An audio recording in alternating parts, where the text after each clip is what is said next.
प्यारे बच्चों, नौकरी प्रेप प्लेटफॉर्म पर आप सभी बच्चों का स्वागत है। पिछले दिनों की तरह आज भी हम आपके लिए क्वेश्चंस को लेकर आए हैं जो आपके एग्जामिनेशन के लिए सबसे इम्पोर्टेंट है, और ये वही क्वेश्चन है जो आपके एग्जामिनेशन में पूछा जाने वाला है। तो क्वेश्चन को कैसे एग्जामिनेशन में हम सॉल्व करेंगे, क्या मेरा टाइम मैनेजमेंट होगा, इसको क्वेश्चन के माध्यम से हम लोग सीखेंगे। और हर क्वेश्चन का अपना एक इम्पोर्टेंट होता है, और वह अगर इम्पोर्टेंट को अगर आप समझ गए इम्पोर्टेंस को, तो आपका क्वेश्चन बिल्कुल ही आपके लिए आसान हो जाएगा। और इसके लिए ज़रूरी है कि आप जो है किरण इंस्टीट्यूट ऑफ कैरियर एक्सीलेंस का बुक निश्चित तौर पर आप पढ़ें, ताकि आपका कंसेप्ट जो है वह बिल्कुल क्लियर हो सके। तो आइए पहले क्वेश्चन से हम लोग मुलाकात करते हैं। तो पहला क्वेश्चन ही मेरा इनइक्वलिटी है, और ऐसा कोई एग्जामिनेशन नहीं है जिसमें इनइक्वलिटी का क्वेश्चन नहीं दिया हुआ होता है। तो कैसे क्वेश्चन को हम सॉल्व करेंगे? तो यहां पर देखिए कि दिया हुआ है ए के बराबर बी है, बी ग्रेटर देन सी है, सी ग्रेटर इक्वल टू डी है, डी ग्रेटर देन ई है, और ई लेस देन एफ है, एफ इक्वल टू जी है। यही है। अब ऑप्शन से देखना है कि ए ग्रेटर इक्वल टू एफ है हमारा। तो यहां पर ए और एफ, तो एफ कह रहा है कि हम बड़े हैं, और ए कह रहा है कि हम बड़े, यानी यहां बराबर है, तो यानी दोनों का साइन एक दूसरे से अपोजिट है। तो ए और एफ का रिलेशन हो नहीं सकता है। यहां पर एफ कह रहा है हम बड़े हैं, और साइन भी आपका अपोजिट है, तो ये कभी तो हो नहीं सकता है। तो पहला हो गया जी ग्रेटर देन ई। अब देखेंगे जी ग्रेटर देन ई, तो यहां पर जो है जी ग्रेटर देन, यानी ई से बड़ा एफ है, एफ से बराबर जी है, तो जी ई से बड़ा हो सकता है इसमें। लेकिन हमसे पूछा गया है कि कौन आपका सत्य नहीं है, इसको भी ध्यान में देना है। तो यहां पर आपका क्या हो गया कि जी जो है वह ई से बड़ा है, ये बिल्कुल सही है आपका, ये सही है आपका। फिर बी ग्रेटर देन ई, यहां देखिए ई से बड़ा बी है, डी से बड़ा या बराबर सी है, सी से बड़ा बी है, यानी बी हमेशा ई से क्या होगा, बड़ा होगा, ग्रेटर देन होगा। तो यह भी आपका सही है। और हमको बताना क्या है कि कौन सा निष्कर्ष सत्य नहीं है, तो ये दोनों ही आपका सही है। अब सी ग्रेटर देन ई है, तो यहां पर देखिए ई से बड़ा डी है, डी से बड़ा या बराबर सी है। तो जब ग्रेटर देन और ग्रेटर देन इक्वल टू अगर हो, तो सबसे पहले ग्रेटर देन को लेते हैं, तो सी भी ई से क्या होगा, आपका बड़ा होगा। तो ये भी आपका सही है। तो जब तीन सही है, तो हमारा गलत कौन सा है? गलत मेरा ए ग्रेटर इक्वल टू एफ है, और यही एक्चुअल में आंसर है। और ये आंसर किसमें है? ऑप्शन नंबर 1 है, यानी ऑप्शन नंबर बी हमारा होगा। तो इस प्रकार से क्वेश्चन में हम लोगों को ध्यान देना है कि आपसे पूछा क्या गया है ना। तो यहां पर दिया कि कौन सा कंक्लूजन जो है वह सत्य नहीं है। तो यहां पर आपने देखा ही कि ए जो है वह कह रहा है, यहां सिंपल अगर लेंगे तो ये क्या हो जाएगा, ए ग्रेटर देन ई आ जाएगा। अब देखिए यहां पर ई से बड़ा डी है, डी से बड़ा या बराबर सी है, सी से बड़ा बी है, बी बराबर ए है। तो ए हमेशा ई से बड़ा होगा, और ई लेस देन एफ है। तो यही कंक्लूजन आएगा आपका, और इसमें कभी भी हम नहीं कह सकते हैं कि ए एफ से बड़ा होगा। कोई डिफिनिट कंक्लूजन नहीं निकलेगा, इसलिए आपका पहला गलत है। क्लियर हो गया? अब आगे के क्वेश्चन को हम लोग, दूसरे क्वेश्चन को हम लोग देखते हैं। और यहां पर आपका जो क्वेश्चन दिया गया है, ये क्वेश्चन आपका क्या है? ये क्वेश्चन आपका सीरीज से रिलेटेड है, जिसमें लेटर भी है, नंबर भी है।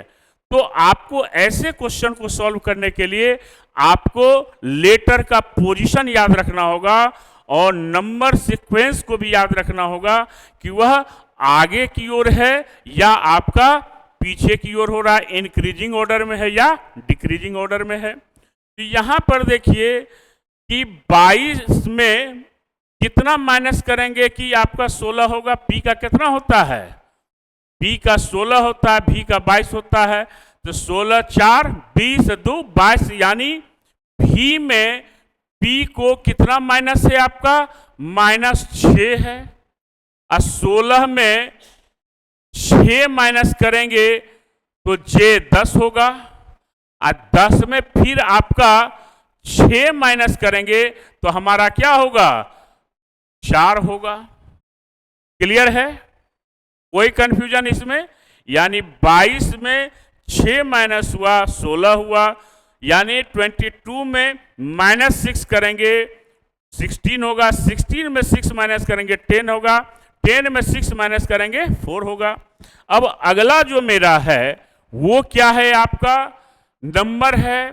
तो 37 में हमारा क्या होगा कि 10 माइनस करेंगे हम। 10 अगर माइनस करेंगे तो 27 होगा हमारा। और 27 में 8 अगर हम माइनस करेंगे तो हमारा क्या होगा? 19 होगा। तो यहां पर 10 माइनस हुआ, यहां पर 8 माइनस हुआ, तो अब माइनस कितना होगा? 6 होगा। तो 19 में 6 माइनस करेंगे हमारा कितना हो जाएगा? हमारा जो होगा वह कितना हो जाएगा? 13 होगा। यानी आपका 13 आ गया आपका। क्लियर है? वैसे ही आपका जो है अगला क्या हो सकता है? अगला जो होगा वह आपका क्या है? 5 में यहां पर क्या है? 5 में +3 करेंगे 8 होगा। 8 में +4 करेंगे 14 होगा। ये 8 में +4 करेंगे 12 होगा। और 12 में +5 करेंगे तो आपका कितना हो जाएगा? यहां पर कितना आ जाएगा? यहां पर 5 3 8, 8 4 12, और 12 में 5 जोड़ देंगे हम तो कितना होगा? 17। यानी यहां पर क्या होगा? 17। यानी आपका जो ग्रुप बनेगा वह ग्रुप कितने का बनेगा? वह ग्रुप जो होगा आपका होगा D13Q, और ये हमारा ऑप्शन नंबर कौन सा है? सी है। बिल्कुल आसान है। क्या किया है फिर समझिए कि यहां पर लेटर है तो 22 में 6 माइनस किए 16, 16 में 6 माइनस किए 10, जे हो गया। 10 में आपका 6 माइनस करेंगे 4, यानी डी हो जाएगा। क्लियर है? वैसे ही नंबर में जब देखेंगे 37 है, 37 में हम 10 माइनस करेंगे 27 होगा, 27 होगा। 27 में हम फिर 8 माइनस करेंगे 19 होगा। ठीक है? फिर 19 में आपका 6 माइनस होगा, कितना हो जाएगा आपका? 10 8 और फिर 6 है तो कितना माइनस हुआ? 13 हो गया आपका। क्लियर है? वैसे ही लेटर देखेंगे 5 + 3 8, 8 + 4 12, 12 + 5 कितना होगा? 17 होगा। और यही D13Q होगा जो हमारा ऑप्शन नंबर 4 है, यानी सी है आपका, थर्ड है। तो ऐसे क्वेश्चन को बनाने के लिए हमको नंबर का सीक्वेंस प्लस आपको लेटर का सीक्वेंस दोनों ही पता होना चाहिए, और एक क्वेश्चन ऐसा निश्चित तौर पर आपके एग्जामिनेशन में पूछा जाएगा। ठीक है? अगला क्वेश्चन हम देखते हैं। अब ये सीटिंग अरेंजमेंट का क्वेश्चन है, और क्वेश्चन क्या है कि some people are sitting in a row facing north. सबका फेस जो है वह किधर है आपका? सबका फेस जो है वह आपका किधर है? नॉर्थ की ओर है। तो कह रहा है T second to the right of Q, यानी टी जो है आपका वह कहां है? क्यू के सेकेंड राइट में है, पहला और दूसरा। हो गया? क्या कहा? T sitting second to the right of Q. Only 4 people are sitting to the right of T. क्या कहा? Only 4 people are sitting to the right of T. T के राइट में आपका कितने लोग हैं? 4 लोग हैं। 1 2 3 4। और क्या कहा है? बिटवीन टी एंड ए, यानी टी और ए के बीच में 4 लोग हैं आपका। ये क्लियर हो गया। अब क्या कर रहा है? D is sitting immediate next to A, और डी जो है वह आपका ए एंड ई। ठीक है, if E is sitting second to the right of A, यानी यहां पर आपका डी हो जाएगा और सेकेंड राइट में आपका क्या होगा? ई हो जाएगा। दिया हुआ है कि if E is sitting second to the right of A का पहला और दूसरा हो गया। ठीक है, तो यहां पर कहा भी है नेक्स्ट टू ए। डी जो है वह कहां बैठा हुआ है? नेक्स्ट टू ए हो गया। और E second to the right of A या सेकेंड टू द ए। फिर क्या करा? If he sitting second to the right of A and there is no other person sitting in the row, और कोई दूसरा और व्यक्ति नहीं है, then what is the total number of person sitting in the row. तो बताइए कि इस रो में कुल कितने लोग हैं? तो बहुत ही आसान है, आपको इसको काउंट कर लीजिए आप। तो ये हो गया 1 2 3 4 5 6 7 8 9 और 10, और यही 10 व्यक्ति हमारा क्या होगा? आंसर हो जाएगा, यानी ऑप्शन नंबर सी हो गया। तो कितना आसान है। तो सबसे पहले कहा कि टी जो है क्यू के दाएं दूसरे स्थान पर है। फिर कहा कि टी के दाएं 4 व्यक्ति हैं, और फिर का टी और ए के बीच में वो 4 व्यक्ति हैं। डी जो है वह ए के तुरंत बाद है, और ई जो है वह ए के दाएं दूसरे स्थान पर है, और दूसरा और कोई पर्सन नहीं है। तो बताइए कि उस रो में कुल कितने लोग हैं? तो कुल लोगों की संख्या कितनी हो गई? 10 हो गई, और यही हमारा आंसर होगा। क्लियर है प्यारे बच्चों? तो आप ऐसे ही क्वेश्चन को जब समझ के बनाएंगे तो आपका क्वेश्चन बिल्कुल ही आसान हो जाएगा। हर क्वेश्चन का एक अपना लैंग्वेज है, और उस लैंग्वेज के साथ आपको क्या करना है? कंसेप्ट को डिलीवर करना है। कहां पर किस पॉइंट को पहले हम लेंगे, किस स्टेटमेंट को पहले लेंगे, अगर ये आपके दिमाग में आ गया तो क्वेश्चन बहुत ही आसान हो जाएगा। ठीक है, अब अगले क्वेश्चन की ओर चलते हैं। अगला क्वेश्चन आपका जो है सैलोजिज्म का, और ऐसा कोई क्वेश्चन नहीं जो सैलोजिज्म से रिलेटेड आपका नहीं होता है। तो यहां पर आपका ये दोनों देख रहे हैं कि यहां पर ये दोनों हैं, आई प्लस ए होता है। तो आई, लेकिन यहां पर मिडिल टर्म दोनों क्या है? वह आपका सेम है। क्या है? मिडिल टर्म आपका सेम है। तो केवल हमारा क्या होगा? कन्वर्शन और डेरिवेशन हो जाएगा। तो क्या होगा? Some parrots are bats, some parrots are bats नहीं है। Some parrots are crows, some parrots are crows नहीं है। सम क्रोज आर पैरोट्स, ये भी नहीं है आपका। तो पहला दूसरा का मामला ऐसा ही समाप्त हो गया। फिर आपका पहला और तीसरा में आपका फिर मिडिल टर्म आमने सामने है, तो कोई भी होगा नहीं। जब दोनों मिडिल टर्म यानी जब दोनों प्रेडिकेट आपका सेम होगा तो केवल स्टेटमेंट को कन्वर्शन और डेरिवेशन करेंगे। फिर सेकेंड और थर्ड को लेंगे, तो यहाँ पर भी आपका मिडिल टर्म सेम है, तो कोई भी आपका कंक्लूजन निकाला नहीं जाएगा। तो इसमें होगा ऑप्शन नंबर सी हो जाएगा। ना तो पहला होगा और ना तो दूसरा होगा। तो इस प्रकार से हमारा सैलोजिज्म का आंसर क्या होगा?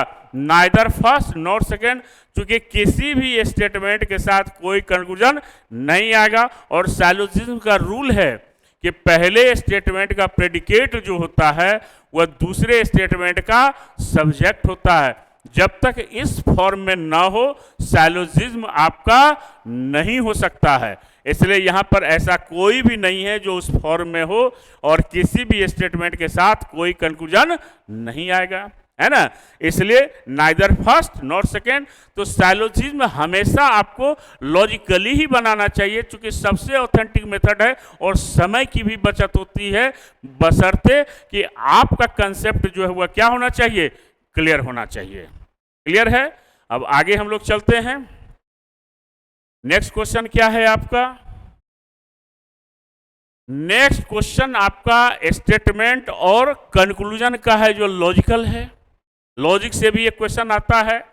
तो कह रहा है इसमें कि गांव में रहने वाले कई लोग बेहतर भविष्य के लिए शहरों में बस रहे हैं।